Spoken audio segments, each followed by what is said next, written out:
এখনো তার নামাজের সাথে সম্পৃক্ততা নাই, এখনো সে মসজিদে আসে না। আল্লাহ তাআলা এখানে বলে, বান্দা এখনো মদ খাস না, এখনো তুই জুয়া রাখবে যাস না, এখনো বান্দা আমরা চলো যাস না। বান্দারে আমি ধরে রাখবার চাই, বান্দা তবুরে ধরে রাখার জন্য আমি আল্লাহ তাআলা তাদেরকে সময় দিছি। কতটুকু সময়? বান্দা মৃত্যু পর্যন্ত সময় দিছি, আজরাইল আসার আগেও পর্যন্ত সময় দিছি। বান্দারে যদি একবার ফিরে আয়,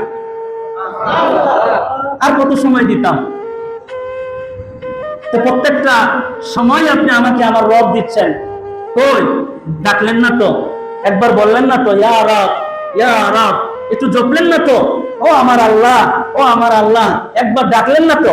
মারে ডাকলেন, বাবারে ডাকলেন, সন্তানরে ডাকলেন, আমারে তো ডাকলি না রে বান্দা। আমি তো সবচেয়ে বেশি ডাকার প্রাপ্য ছিলাম, আমাকে তো ডাকার কথা ছিল, আমারে ডাকলি না বান্দা।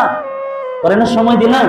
বান্দা তোর হাত না যখন শক্তি ছিল না, তোর হাতে তো শক্তি আমি দিলাম।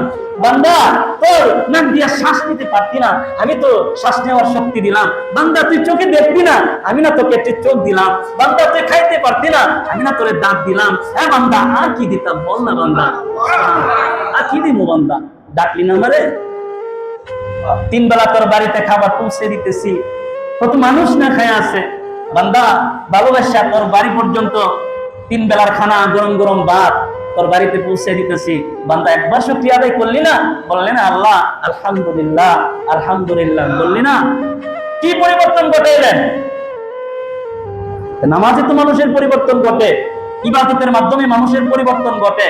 এখন কুরবানি দিছেন, বড় একটা আমল, সবাই মিলে সমস্ত মুসলমানেরা করবে, ইবাদত করবে, কবুল হয়ে গেলে রক্ত প্রবাহিত হওয়ার আগে জীবনের গুনাহ মাফ। জীবনের গুনাহ যারা মাফ করে দেয়, পরবর্তীতে ইবাদতের কাজগুলো বান্দার জন্য সহজ বানায় দেয়।